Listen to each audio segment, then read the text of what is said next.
ప్రభువైన యేసుక్రీస్తు నామములో మీ అందరికీ ప్రత్యేకమైన శుభాలు తెలియజేస్తా ఉన్నాను. మరొక చిన్న మాటను మీ జ్ఞాపకం చేయాలని ఆశపడతా ఉన్నాను.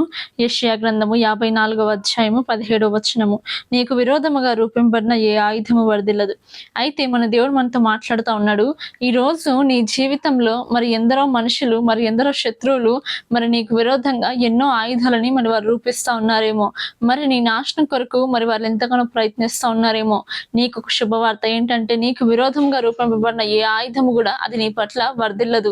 ఎందుకంటే మన దేవుడు కాపాడే దేవుడండి. ఆయన మనకున్న జీవితంలో మరి జీవిత ప్రయాణంలో చాలా సార్లు మరి చాలా మంది శత్రువులు మనల్ని చుట్టుకొని ఉంటారు.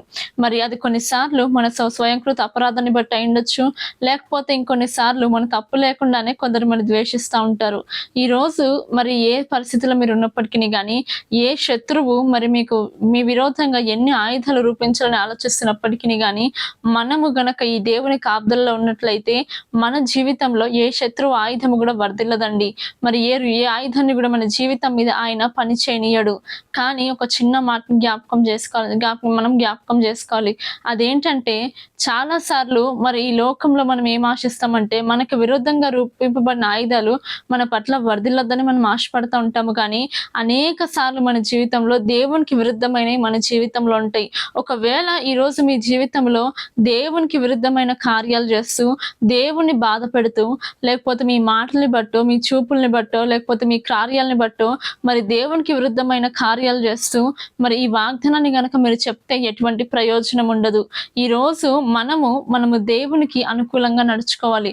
మీరు ఆయనకి విరుద్ధంగా నిలబడినట్లయితే ఈ లోకంలో ఆయుధాలు తప్పకుండా మన పట్ల వర్ధిల్లుతాయి.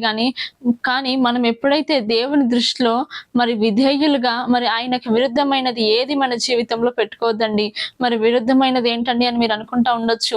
మరి దేవునికి ఇష్టం లేని తలంపులైనా, ఊహలైనా, మరి ఆ వ్యక్తులైనప్పటికీ కానీ, అవి వస్తువులైనప్పటికీ కానీ, ఈరోజు దేవునికి విరుద్ధమైనది ఏది నీ యొద్ద ఉందో అది పరీక్షించుకో ఒకసారి. మరి దేవునికి విరుద్ధమైనది నీ యొద్ద ఉన్నప్పుడు దేవుడు మరి నీకు విరోధంగా రూపొందబడిన ఈ ఆయుధాన్ని మరి వర్ధిల్ల చేయకుండా ఉండలేడు. కాబట్టి దయచేసి ఆయనకి విరుద్ధమైన మన జీవితంలో ఉంటే దయచేసి మనం వాటిని తీసివేసుకొని అప్పుడు తప్పకుండా ఆయన మన జీవితంలో మన శత్రువులు ఏవైతే మనకి విరుద్ధంగా ఆయుధాలను రూపిస్తా ఉన్నాడో ఏది కూడా మరి మన దేవుడు మన జీవితంలో వర్ధిల్లించనీయడండి. ఈ వాక్యాన్ని బట్టి మీరు ఆశీర్వదింపబడని నమ్ముతా ఉన్నాము. May God bless you all.